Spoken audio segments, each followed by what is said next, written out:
Hello, my name's Lisa Stubbs and I'm the Assistant Principal at Greenwich campus for London South East Colleges. The workshop which we delivered to hair and beauty students to raise aspirations was called Being Your Brilliant Self. This was delivered by an external coach called Richard Ryder. Richard has a background in working with people who need to do a lot of public speaking.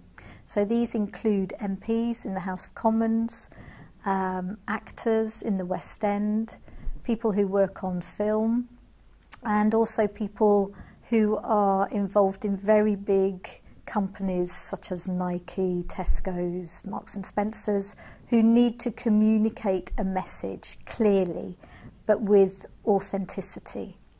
So we felt Richard had enough calibre to come in and work with the students to explore the way they communicate with their clients. And how he did that took place in a series of workshops, which allowed the students to really analyse and think about how they come across. So the problem we were having with our hair and beauty students is their aspiration was very low. When we asked them what they would like to do for their career, they would often not have a clue where they wanted to go. They weren't seeing beyond their course, and they were quite happy, content with just doing a little bit of part-time work. So we explored what kind of people were working in the hair and beauty industry. The first clip Richard showed to the students was a video of the winner of the hair national and international competition for the United Kingdom, who was very similar to the background they had. She had children and had worked her way up, and her catchphrase was, "If you're good at what you do, success will find you." And this is a phrase that the students really hooked into. Richard asked them to watch the film clip of her receiving her award, and then they analysed her physicality. Then Richard asked the students to talk about themselves and reveal a secret to the group. So it had to be something nobody else knew about them, and they were fascinating. And then we analysed their body language and how relaxed and authentic they were at revealing this piece of information. And that became the basis of the workshop. So exploring themselves and also exploring where they would like to go with their skill set. We got students to think outside of their local community. We got students to then say things like, actually, I would like to win that competition. I'd like to be known for my hairdressing skills or my nail craft skills. And then we realised, and they realised, that the only thing that was stopping them was themselves. So that was a bit of a breakthrough in the first session.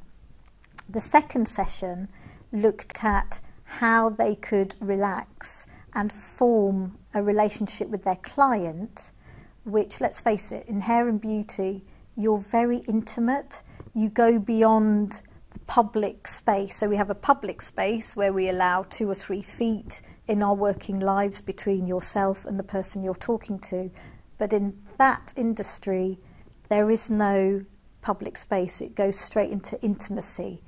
So a hairdresser has permission to touch my hair, for example. No one else can do that in my working life. So how do you make those proximities between your personal space be easy to deal with, but also have an engagement with your client so that that client asks for you to do your hair or your nails the next time you come in? So it was finding those key bits of information that connect you to somebody, and also making sure you're in the moment. So commenting on how a person feels or what they're wearing, rather than having stock phrases, which a lot of people in the beauty industry have stock phrases. They're taught to do that. We wanted to stop that happening. So rather than say, have you been on holiday? The question would be, I really like your cardigan, where did you get it from? So you're dealing with the now to make an authentic relationship happen. The students were intrigued by themselves. So we were dealing with coaching them to be professional, but also coaching them to be more aware of how they speak, how they communicate, how they come across. How did we measure the impact of this? Well, we went into the hair salon and the beauty salon after the sessions they had with Richard, and the change was immediate. We didn't have to wait for students to get over their shyness. They were fully engaged with clients. One student who was very shy just came out of her shell. It was like she was given permission to talk about the here and now, and made really, really big progress in how she communicates.